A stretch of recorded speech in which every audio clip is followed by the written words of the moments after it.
106.9 FM, KGGR.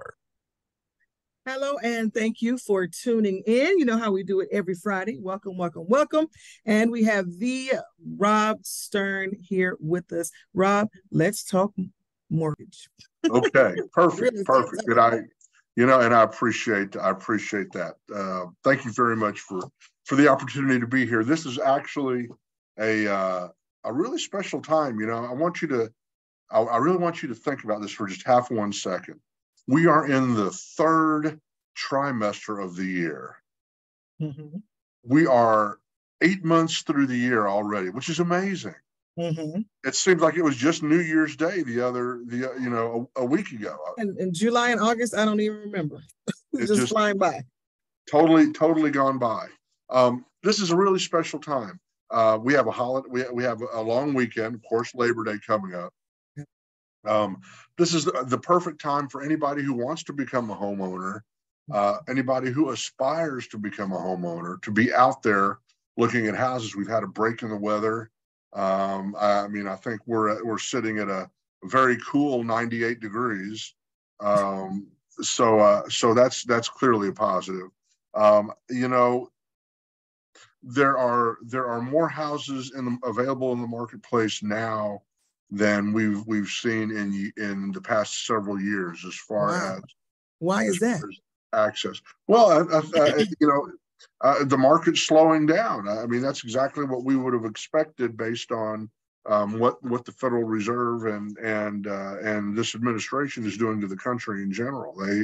They are aggressively working to slow economic growth, so that you thought I was going to say something bad. I can see it. And that's what, I'm behaving. I'm going to behave. No, they're working to slow economic growth so that interest rates can come back down. Because what happened, which is in my mind is entirely the opposite of what should have happened.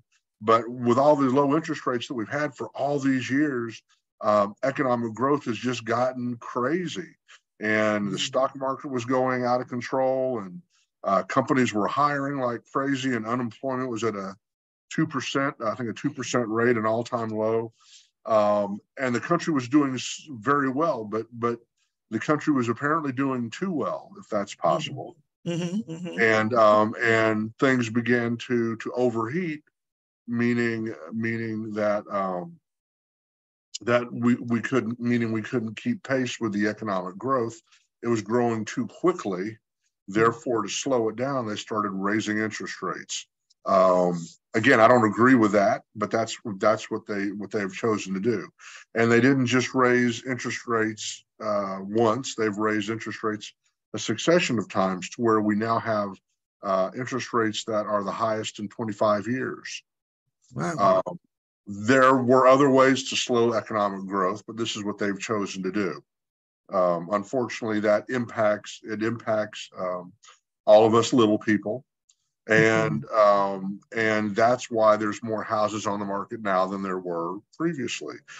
People are deciding to sell their homes rather than hang on to them and or refinance them with these higher interest rates. People are selling their homes and moving into smaller homes, or doing whatever they need to in order to make their budgets work. So we've got people that are literally being forced out of homes by this administration and the decisions that they're making. I know that's exactly the opposite of what our elected officials are supposed to do. But by raising these interest rates, some people aren't able to eat anymore. Yeah. It's very expensive out there. Yeah. And so there's people that are being forced into putting their homes on the market. Now, if you are a consumer that is wanting to buy a home, that's tired of wasting money on rent, which is something that is a very real issue, this is the right time to be out there looking for homes, because while you will have a higher interest rate than you would have 2 years ago, you'll be able to find the house that you truly want to own, and you come back and refinance it in a year or 2 years when there's a change in the wind, so to speak, and these rates have come down lower. You know, something else we haven't talked about, and that is also the advent of an opportunity called a buy down. There are buy down opportunities available out there. A buy down basically means that the individual is buying down the interest rate, perhaps for the first 2 years or the first 3 years, to a lower rate. If it's a 2-1 buy down, it means that they may be starting out at a rate in the 5s, perhaps. And then in the second year, it'll go up by 1 point. And then in the third year, it will go up to a final resting place. Of course, there is no such thing as a prepayment penalty any longer. So a lot of individuals are using these buy down programs as a way of getting them through the next 2 years and then refinancing when rates are significantly lower. So are the payments they're only paying the interest? No, ma'am. No, they're buying down the interest rate. So it's a fully amortized loan. They're still making principal reduction. Mm-hmm. I would never suggest anybody go into an interest only loan, especially right now in a rising rate environment. Autumn, that would not be a prudent way of managing your financial situation. But in a 2-1 buy down situation, if your starting rate is 7.75, we'll say that's roughly where the industry is right now. The first year you would be at 5.75.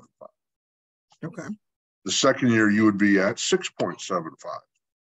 And then in the third year, you would go to 7.75 if you're still in the mortgage loan at that point in time.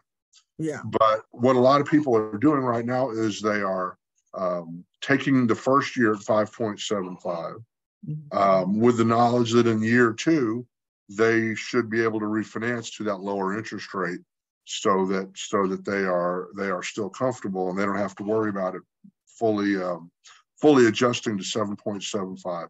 And when it does adjust in that third year to that full 7.75, it's there for the remainder of the loan. It's not like it keeps adjusting. Okay. So it's a 30-year fixed loan. You're just buying down the first 2 years. Oh, that's good news. Okay, so it's an opportunity. It is not an adjustable rate mortgage, and it's an effective way to budget to budget your money and stretch things a little bit further. I'm seeing more and more people take advantage of that opportunity, and it makes sense. Again, it's all very relative to what you want to do. And I might add that these buy down programs are available to everybody with my company anyway. These programs are available to everybody regardless of what your credit score is. What do you mean regardless of what your credit score is? I mean, if you can qualify for a loan, you can choose the buy down as a type of loan program. Okay, gotcha. So clearly, if you're a veteran where there is no minimum credit score, you can buy down year 1 and year 2 of your interest rate. FHA, I have a 500 credit score minimum. You can buy down year 1 and year 2 of your interest rate if that's what you choose to do. So again, things are becoming a little bit more creative. I think that we are seeing builders pay closing costs now for buyers without having them restricted to just using their mortgage company, which is probably one of the biggest obstacles of going with a builder. The builder makes you, or most builders will make you use their mortgage company, and of course, that is taking a huge risk, giving all of that responsibility to one entity, and nobody being able to hold the other responsible. Right. I among other things, that is one of the contributing reasons why I have sort of a relative distaste for home builders and the way they're doing business. In addition to that, home builders are not reducing their prices like everybody else is. Oh, wow. So they're going up. They're going up. They're holding their prices tight. And instead of reducing the price, they're trying to increase their incentives, which doesn't help the consumer necessarily, but Yeah, it's just a real oddball market that we're in right now, and that's kind of the big issue that everybody is facing. When we last experienced a problem in the market, which was 2008, 2009, and by the way, even at that point in time, rates weren't this high. Yeah, no. When we last experienced that kind of a problem, this problem in the market with home builders, it wasn't anywhere near the same issues that we have right now. No. The issue right now is the economy, which is impacting interest rates. Back in 2008, it was the types of mortgage loans that were being closed by a lot of people, these subprime and non-prime loans that were putting people who could not qualify for a home into a home. Yeah. And again, I feel like that was there's somewhat malicious intent on both sides, I think. And the reason I say that is because clearly the lender may have known that the individual could not afford the house, but the individual probably knew they couldn't afford the house as well. I mean, it was their money. Yeah. They knew what they earned. Therefore, to an extent, I think, all parties bear the responsibility on the debacle that we faced in 2008. So this is a totally different market, and it's a market that's been created by forces outside of our control. Again, the positive part to it all, Autumn, is that this is the right time to be out there looking to buy a home. I speak with brand new homeowners every day, people who are tired of wasting money on rent. They've been living in apartments for 10 years or 15 years. When I did Robert Ashley's loan, I think he was a 25-year apartment dweller. No, that's a lot of money. Before we closed his loan, but he had to be convinced. Yeah. Just like our listeners, just like our viewers. I mean, there's a certain convenience in apartment dwelling. Of course, on the same token, it costs you money to move every year or two. There's also a lot of sacrifices of living in an apartment, and I think a lot of those sacrifices were actually highlighted with the start of COVID. COVID brought a lot of that to light. Because people were forced to not go to the office any longer. They were forced to work at home. I mean, I'm sure you remember the whole shelter in place. Yes, absolutely. And sheltering in place when you have a 600 square foot apartment's not a lot of fun. No, at all. And when you look at what you're paying for a 600 square foot apartment versus what you pay to purchase a home, there's just no comparison from a variety of aspects. Clearly, the freedom that you obtain from home ownership, something else, and I just point this out real quick, and I'd like to encourage callers to even weigh in on this topic. If you can give that number out real quick, that'd be great. Yes, call us at 972-988-1040. That's 972-988-1040. Go ahead and give us a call now for that. Because Rob, when you say that now is a good time, are you speaking because it's the holiday? You're going to be around friends and family. A lot of us are going to be doing nothing. Is this the time for us to actually start? And can we reach out to you? What are you going to be doing for the holiday, Rob? Well, I am barbecuing Monday. So okay. Monday will be a good day. We're going to barbecue it and so we can leave a message for you. No, I'm still available. It just may take a while for me to return the call. But Monday will be spent with family. But nothing overly crazy over the weekend. I'll be in the office all day tomorrow, which is Saturday. And again, my telephone number is 972-739-2350. That's 972-739-2350.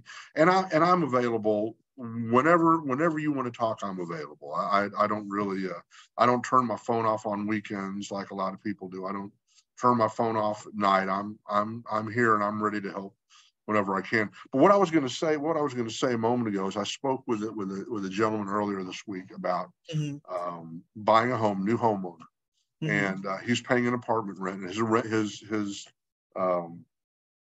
lease is coming up in 2 months, so he has to give notice, right? And we started speaking, and he said to me, when I go to apply for an apartment, they are doing a criminal background check as part of my lease. And he's okay. I mean, that didn't represent a problem. It was just an insult more than anything. Yeah. He said not only are they doing a criminal background check on me, but they want a pet deposit for my dog, and they're going to charge me an extra $50 every month for my dog. Ooh. And if my dog is over 25 pounds, I can't even have my dog. And they're telling me that I have to go to the veterinarian and have him weighed and have the vet give a letter that says, this is the type of dog I own and this is how much he weighs. And you have to pay for that visit too. Oh yeah. So he said, I'm just done. I'm not going to rent another apartment. I'm going to become a homeowner, and I'm going to do everything I have to become a homeowner, because these apartment complexes are out of control. They're way overpriced, and they're making you jump through hoops. They want to see my most recent paycheck stubs and my W-2 from last year. So with that being said, I'm certain that he's not alone, and there's other people that are experiencing this. That's definitely a lot to have to go through, Rob, for having a place to stay, a place that you actually need. So it's a good thing that we don't have to go through that situation with getting a mortgage and just having your own to live. Which is crazy. You can go out and spend $500,000 on a house, and I'm not going to do a criminal background check. And I'm not going to charge you. You're not going to pay more on your mortgage because you've got a dog that's over 25 pounds. Right. Your dog is your business, right? Your home is your business. You can plant a garden in the backyard. I mean, I can't get my arms around what these apartment complexes are doing to people. It just seems wrong, you know. And that's you mentioned that how you can put a garden in the backyard, and in today's times and what we're going through, and all of the things that are happening to our food and the things that's been put on our food, it just seems better to have a garden. But to have a garden, you're going to have a yard, and to have a yard, you're going to have a house. So yes, ma'am. It ends up being a plus. I got to tell you, there's nothing better than garden grown tomatoes. Ooh. Cabbage, greens. Yes, ma'am. Oh, yeah, absolutely. So, I feel very strongly that this is the right time to be out there in the marketplace. Yes, we're going to have family, and there's no doubt about that. I think the weather is actually a little bit more comfortable now than it has been for the past few months to be out there going in and out of homes. And again, I would tell everybody, do not go do anything without the assistance of a realtor. Do not go to a new home builder. Do not start conversations with in a new home community about building a home. Get a realtor. Get yourself pre-approved before you even walk out there and do anything. Once you have that pre-approval in your hand and you know what you qualify for, you have power. You have the power to negotiate. You have the power to make a choice, and you're not going to get held hostage by whomever you choose to buy a house from. And as far as the realtor is concerned, with a realtor, you have someone that's going to negotiate on your behalf, someone that's going to be working in your best interests. And this is also a funny story here, but I spoke to someone a few weeks back, and they were telling me, oh, but the man at the builder, he was so nice, and he told me everything that he had to do, that we had to do, and he suggested all these ways of making improvements on the plan. And I said, well, This man is not your friend. Understand that. He is he's not your friend. He may be nice, but he's there to take your money. That's the whole reason he's there. He's representing the builder. He doesn't represent you in a transaction. So whatever you do, use a realtor. Realtors are very valuable. I've worked with realtors throughout my entire career. If anybody needs a recommendation for a realtor, certainly they can give me a call. I've got several realtors that know how to negotiate strongly. And again, this is just a time for everybody to step back and take a look at what's going on in their life. If you've got credit card debts, I saw some credit cards the other day, 25.9% interest, which is ridiculous. Crazy. But take advantage of the equity you have in your home as long as you can qualify. Take advantage of the equity you have in your home. Eliminate that credit card debt. A 7 or an 8% interest rate far outpaces a 25.9% interest rate. When you take money out of your home as far as an equity loan, you're taking pre-tax money that will never be taxed. You're also taking money that you can eliminate debt with to decrease your overall monthly exposure. When you pay that credit card or whatever off at the end of the month with your paycheck money, you're paying it with after-tax money. Wow. So you're always better off using pre-tax money than after-tax money. Again, I'm a resource to the community. That's why we've done this show for so long. That's why I'll continue to do this show. I love the relationships I have with my listeners, my borrowers, the viewers, with you every week. It just doesn't get any better than this. But again, I'm a resource. If you have any questions, just give me a call. I spoke to some individuals this week about a reverse mortgage, and the opportunities they have to move forward. Again, the young lady was 82 years old, and she just needed assistance because she receives her Social Security check, and her husband gets Social Security and a pension check, and she's struggling with her mortgage company right now. Because remember that payment's a constant. You got to make the payment whether you earn the money or not. You still got to pay it. Right. And something else I would caution our listeners for is that, if you see you're struggling with your mortgage, don't let yourself fall behind. Call your mortgage company before you get yourself into a situation where you fall behind. That's really, really important. Don't be afraid to tell the truth to your lender. Your lender will help you. Yeah. But you have to, because I think that first of all, if you don't tell the truth, you're going to find out anyways, right? Yep. And then you have to tell the truth if you want help. How does someone help you if you don't roll out everything? Well, we're going right back to self-diagnosing, right? Self-diagnosing, yep. I mean, it kind of everything sort of all comes back to that one statement. You cannot self-diagnose your situation. Right. Don't let yourself fall behind on your mortgage payments. There's no good reason. And if you have a question about anything, give me a call. My number again is 972-739-2350. That's 972-739-2350. You can also find me on the internet. Just go to lenderstexas.com, spelled out LENDERSTEXAS.com. All right. And we have a few more minutes left. So if you want to call right now, 972-988-1040. That's 972-988-1040. Rob, have you ever had a situation where you had a homeowner and they were refinancing, but they needed to switch the type of loan? Does that happen? Well, yeah. I mean, I think a lot depends on what you're refinancing for. So I'll give you an example.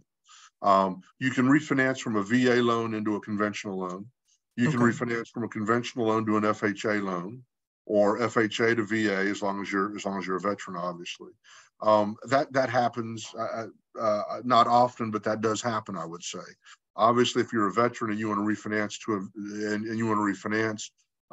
you can refinance to a VA Streamline loan because you're already in a VA loan, so there's no appraisal and no income and no credit concerns.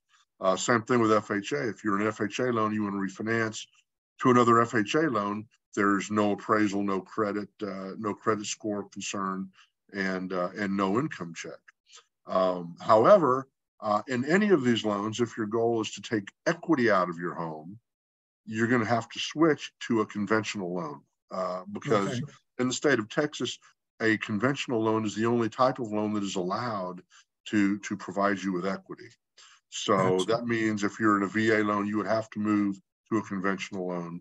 Obviously, there's no other way to get the equity out of your house. So, Rob, it looks like we can take a quick caller. Oh, okay. Go ahead, caller. We can hear you. Yes, my question is, if I chose to buy a house now and wanted to refinance when the rates went down, would there still be a closing cost involved if I didn't do any cash out or anything like that? That's a great question to end the show on, so I appreciate that, caller. If you buy a home right now, you will have closing costs because those costs are involved in any transaction. When you refinance, it's entirely probable that you can roll all of the expenses of refinancing into the new mortgage loan. But anytime you are refinancing in any form or fashion, there will be an expense involved because you have to have a new appraisal, depending on the type of a mortgage loan, a title update, so on and so forth. So quite literally, yes, there would be costs in the future, like there's always costs to refinance. Again, the reason people are buying homes today is because they literally are getting the home that they want to purchase rather than dealing with a situation where the rates drop down and we have no more inventory, which is exactly what's going to happen when rates go back down. We're going to run out of inventory, and there won't be a house to buy, perhaps in your price range, but more importantly, the selection will be minimized, and you might not find a house you want. So that's kind of the short answer to your question. Yeah. And that was a really, really, really good question. Thank you, caller. So if you're going to call with us next week, make sure you do that. But you can definitely go ahead and call Rob now as soon as we hang up here in just a moment. So Rob, go ahead and give your information. Yes, one more time. My telephone number is 972-739-2350. That is 972-739-2350. You can also find me on the internet anytime at Lenders Texas, spelled out LendersTexas.com. And God bless you. God bless you, Autumn, and all of our listeners. Have a wonderful holiday weekend. Thank you, Rob. Enjoy. Thank you very much. Take care. Bye-bye. KGGR invites you to tune in at 1 p.m. on Fridays for our weekly interview with Rob Stern.